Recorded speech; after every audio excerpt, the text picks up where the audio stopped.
Good evening, मैं रंजीत कुमार बुद्धा ज्ञान मंत्रा classes से बुद्धा ज्ञान मंत्रा क्लासेस में आप सभी का बहुत बहुत स्वागत है। स्टूडेंट, आप सभी इस क्लास में 1853 का अधिनियम को देखिएगा। 1853 के अधिनियम से पहले आप सभी 33 के अधिनियम को देख लिए हैं और 33 के अधिनियम में 20 वर्ष बढ़ाने की बात किया गया था। 1853 का अधिनियम देखिएगा।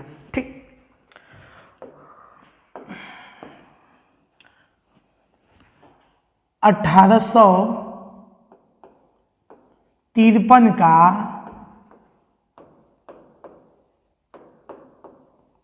अधिनियम, ठीक। 1853 के जो अधिनियम है, इस अधिनियम के तहत सबसे पहला पॉइंट क्या है कि ब्रिटिश कंपनी जो है, इसको समय समय पर मिलने वाला जो एक समय था, 20 वर्षों का अधिकार, 30 वर्षों का अधिकार, 10 वर्षों का अधिकार, जो भी मिलता था समाप्त कर दिया गया। यानी कंपनी को मिलने वाली समय समाप्त कर दी गई। पहला पॉइंट में क्या लिखिएगा? कंपनी को मिलने वाली समय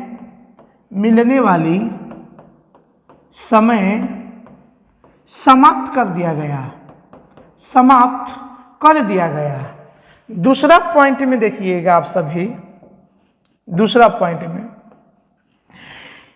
कि कंपनी को कभी भी भारत से हटाया जा सकता है। कंपनी को कभी भी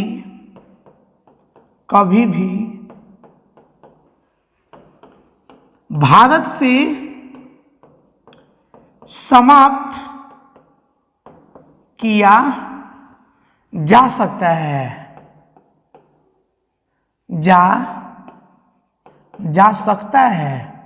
जा सकता है, ठीक। थर्ड पॉइंट, कंपनी भारत में सिर्फ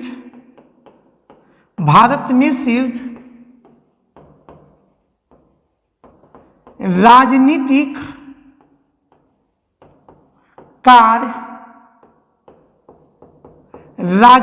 कार्य करेगी, ठीक। चौथा पॉइंट, ब्रिटिश संसद कभी भी कंपनी को समाप्त कर सकता है। तो ये 3-4 पॉइंट है ये कंपनी के विषय में कि कंपनी को मिलने वाली समय में ये सबसे अंतिम समय था 1833 का चार्टर एक्ट, ठीक है ना। और इस 1833 के चार्टर एक्ट के तहत 1833 के चार्टर एक्ट के तहत तीन प्रकार का उप समितियां लाया गया। उप समितियां का निर्माण किया गया, जिसमें से पहली उप समिति है जिसका नाम है न्यायिक उप समिति। दूसरा हो जाएगा राजनीतिक उप समिति।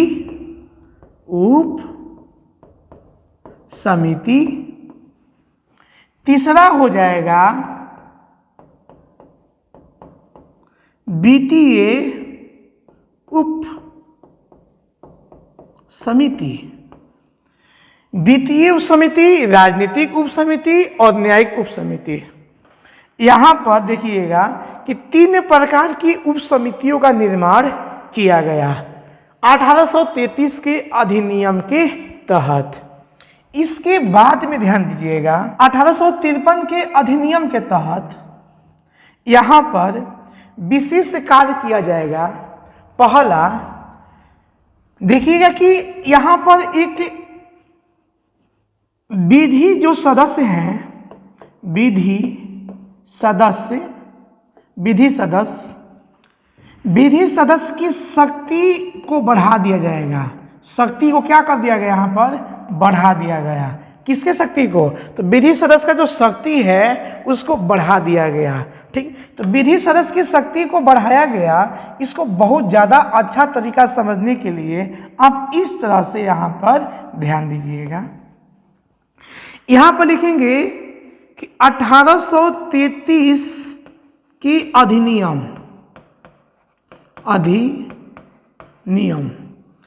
और यहाँ पर ध्यान देंगे 1853 के अधिनियम। ठीक, ठीक है ना। यहाँ पर 1833 के अधिनियम और यहाँ पर 1853 के अधिनियम। 1853 के अधिनियम में क्या किया जाएगा कि भारत में सर्वप्रथम विधि सदस्य को लाया गया। ठीक ठीक, विधि सदस्य को लाया गया और इसे मत देने का अधिकार, मत देने का अधिकार नहीं था, मत देने का अधिकार नहीं था। ठीक, इसे बैठक में भाग लेने का अधिकार नहीं था। और 1833 में जिसे लाया गया, इसे यह एक अस्थाई सदस्य था। ठीक, अस्थाई नहीं था। लेकिन 53 में कुछ ऐसे निर्माण किया जाएगा 53 में कि जिसमें क्या हो जाएगा, जो विधि सदस्य है,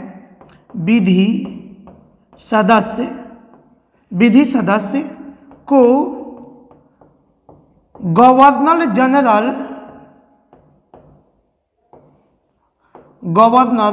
जनरल का पूरे सदस्य बना दिया गया। पूरे सदस्य बना दिया गया। भैया कैसे पूरे सदस्य बना दिया जाएगा? तो देखिएगा, पहला में कि इसे अस्थाई सदस्य बना दिया गया, अस्थाई सदस्य बना दिया गया। यहां पर अस्थाई सदस्य नहीं था। ठीक, यहां पर अस्थाई सदस्य था। क्या था? अस्थाई सदस्य था। यहां पर अस्थाई सदस्य बना दिया गया। दूसरा पॉइंट में इसे मत देने का अधिकार दिया गया। मत देने का अधिकार दिया गया। ठीक, तीसरा में देखिएगा, इसे बैठक में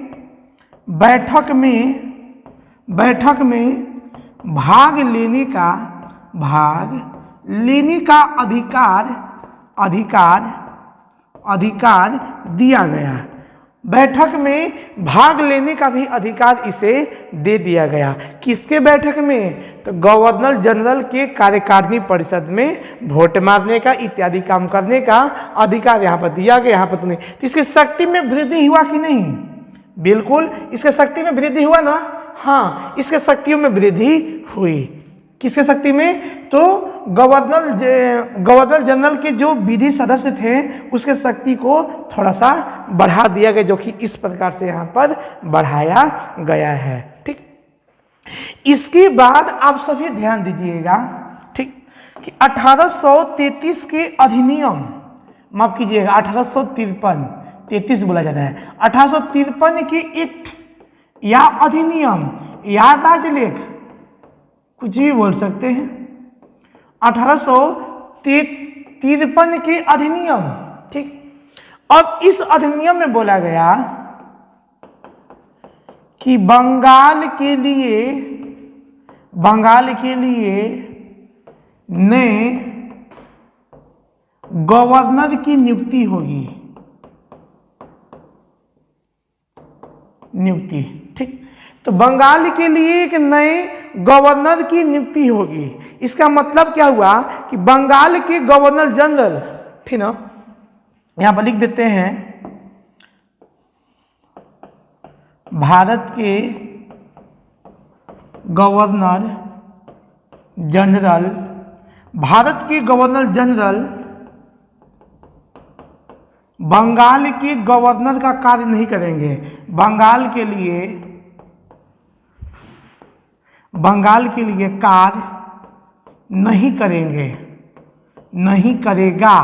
ठीक, अब इस बात को समझिएगा, थोड़ा सा जाना पड़ेगा नीचे पीछे, कि 1833 के अधिनियम में बंगाल के गवर्नर जनरल को भारत के गवर्नर जनरल बना दिया गया था। यानी पहले जो बंगाल में थे वही बंगाल को चलाते थे और बंगाल के गवर्नर जनरल थे, लेकिन 33 में क्या किया गया कि उसे पूरे भारत का गवर्नर जनरल बना दिया गया।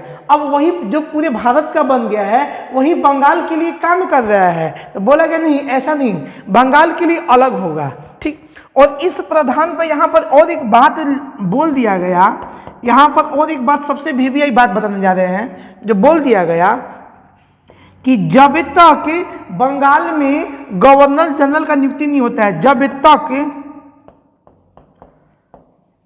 गवर्नर की नियुक्ति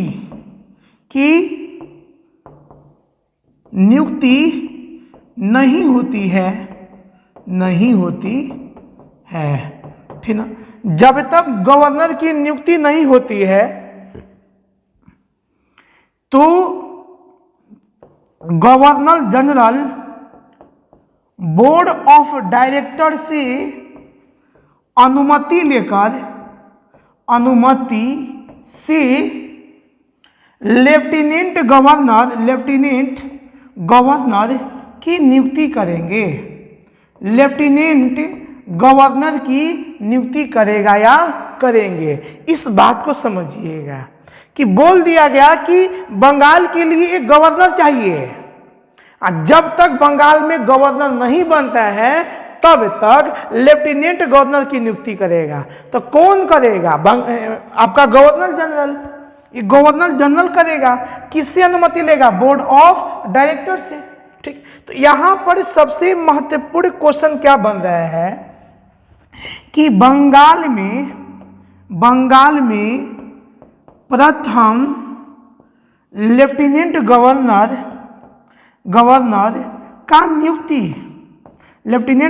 का नियुक्ति वर्ष 1854 ईस्वी में किया गया था।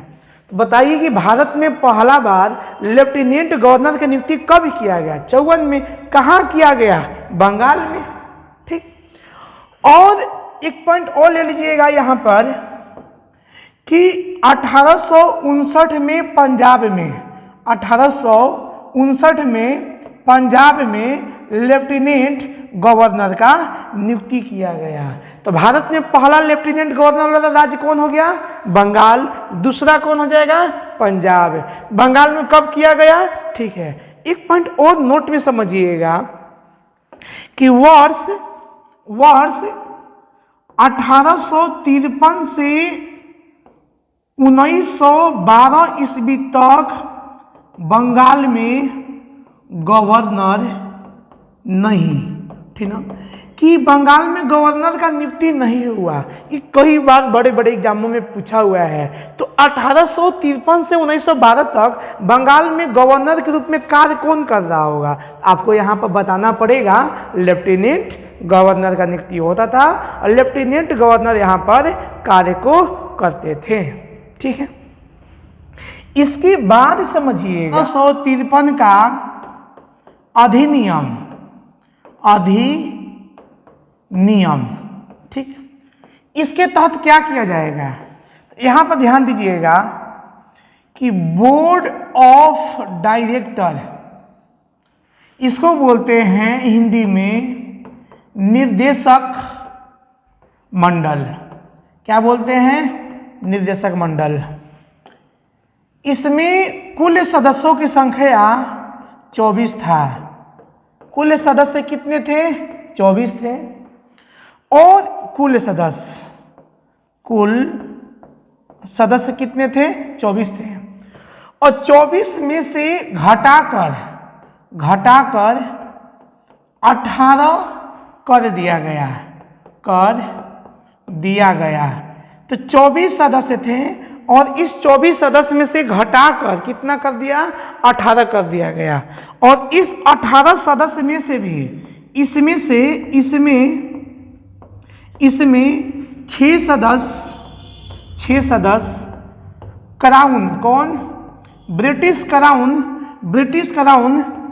मनोनीत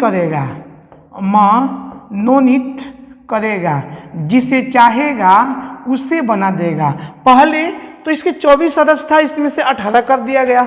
18 में से भी 6 सदस्य को मनोनीत कौन करेगा? तो ब्रिटिश क्राउन करेगा। इतना ही नहीं, इसकी शक्ति को बहुत ज्यादा घटाया गया है। बोला गया है उच्च अधिकारी की नियुक्ति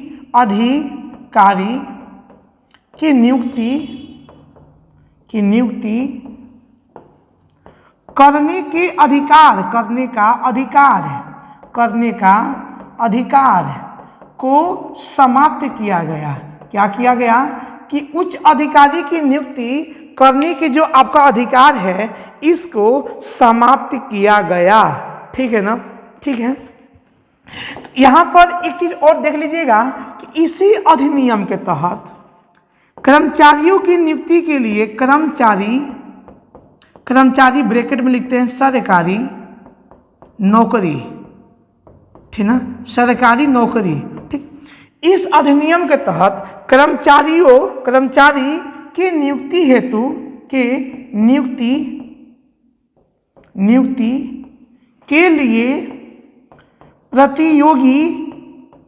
प्रतियोगी परीक्षा कराई जाएगी। कि कर्मचारियों की नियुक्ति करने के लिए प्रतियोगिता परीक्षा कराया जाएगा, अन्यथा ऐसे नहीं किया जाएगा। ठीक ना? और यहां पर एक चीज और ध्यान दीजिएगा, नोट में लिख लीजिएगा। इसी अधिनियम में और कहा गया कि नियुक्ति कैसे किया जाएगा, किसको किया जाएगा, ये सब काम कौन करेगा? BOC। ठीक ना? तो बोर्ड ऑफ कंट्रोल BOC, ठीक ना, कर्मचारी की नियुक्ति के लिस्ट तैयार करेंगे कि किसको किया जाएगा, क्या किया जाएगा, और ये क्या करेंगे? तैयार करेंगे। लेकिन यहां पर एक चीज और ध्यान दीजिएगा, इसे अधिकार ब्रिटिश संसद ने दे रखा है। ब्रिटिश संसद ने इसे अधिकार दे रखा है। तो यहां पर देखिएगा 1853 के इस अधिनियम के तहत बोर्ड ऑफ डायरेक्टर का अधिकार को कम किया गया, इसके शक्ति को क्या किया गया? शक्ति को कम किया गया। ठीक, कैसे कम किया गया? इसके सदस्यों की संख्या घटा करके 18 कर दिया गया। उस 18 में से भी 6 सदस्य को मनोनीत करेगा। मनोनीत कौन करेगा? तो क्राउन करेगा, ब्रिटिश क्राउन करेगा, ब्रिटेन की सरकार करेगी। और उच्च अधिकारी की नियुक्ति पहले कौन करता था? Board of director. इसको समाप्त कर दिया गया कि तुम अब ऐसा काम नहीं करोगे। और यहीं पर इसीलिए कर्मचारियों की यानी सरकारी नौकरियों के नियुक्ति हेतु प्रतियोगिता परीक्षा कराई जाएगी। और ये कैसे कराया जाएगा, क्या कराया जाएगा, ये सब निर्णय कौन करेगा? बोर्ड ऑफ कंट्रोल करेगा। और ये किसकी अनुमति से करेगा? तो क्राउन की अनुमति से ऐसा काम को करेगा।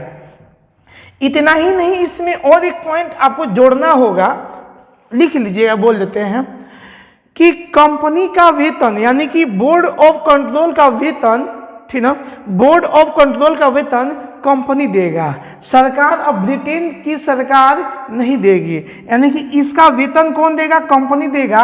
और पैसा निर्धारित कौन करेगा? तो वहां का सम्राट करेगा। ठीक है ना? तो इसको भी लिख लेते हैं कि कंपनी बोर्ड ऑफ कंट्रोल के वेतन देगा या देगी। ठीक है ना? इसका वेतन का निर्धारण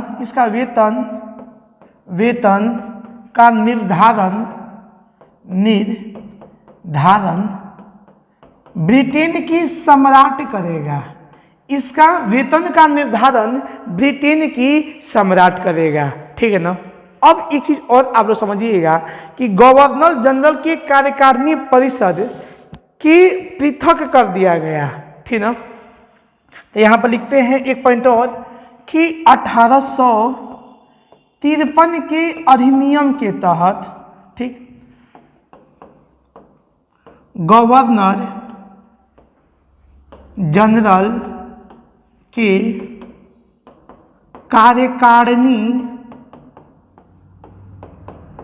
परिषद, ठीक, इसमें कुल सदस्यों की संख्या 6 था और 6 से बढ़ाकर 12 कर दिया गया। तो पहले से कितना था? 6 था और 6 से बढ़ा करके 12 कर दिया गया। ठीक। इसके बाद ध्यान दीजिएगा कि गवर्नर जनरल के को पृथक कर दिया गया, पृथक कर दिया गया मतलब कि बांट दिया गया। तो गवर्नर जनरल के जो कार्यकारिणी परिषद थे इसे पृथक कर दिया गया, एक को विधायी और एक को कार्यपालिका के रूप में। एक कार्यपालिका और एक विधायी। ये भी कई बार पूछा हुआ है कि गवर्नर जनरल की विधायी शक्ति और कार्यपालिका शक्ति को अलग किया गया किस अधिनियम के तहत? तो बोलिएगा कि 1853 की इस अधिनियम के तहत। तो स्टूडेंट आप सब जो भी पढ़े हैं यहाँ पर वो सारा पेज आपका अब यहाँ पे है और यहाँ से देखिएगा कि ये 1853 का अधिनियम था। ठीक, 1853 ये उसका सेकेंड पेज था जो विधि सदस्य के संबंध में था और इसके पश्चात थर्ड पेज ये था बंगाल के लिए नए गवर्नर की नियुक्ति किया जाएगा। ठीक ना, वही आदमी कभी काम नहीं करेगा। ठीक ना। इसके बाद पेज नंबर ये था 1853 का जो अधिनियम है बोर्ड ऑफ डायरेक्टर के संबंध में। ठीक, और अभी लास्ट पेज जिस पे अभी हम लोग अभी काम कर रहे थे लास्ट पेज तो आपका ये वाला था। सब आप बढ़िया से अपना नोट्स बनाइएगा। अगर ये क्लास समझ में आए प्लीज़ शेयर कीजिए और ज़्यादा से ज़्यादा मात्रा में लोगों के पास, अपने दोस्तों के पास इसको ज़्यादा से ज़्यादा आप लोग शेयर कीजिए, कमेंट कीजिए, लाइक कीजिए। आज के लिए जय हिंद और जय भारत।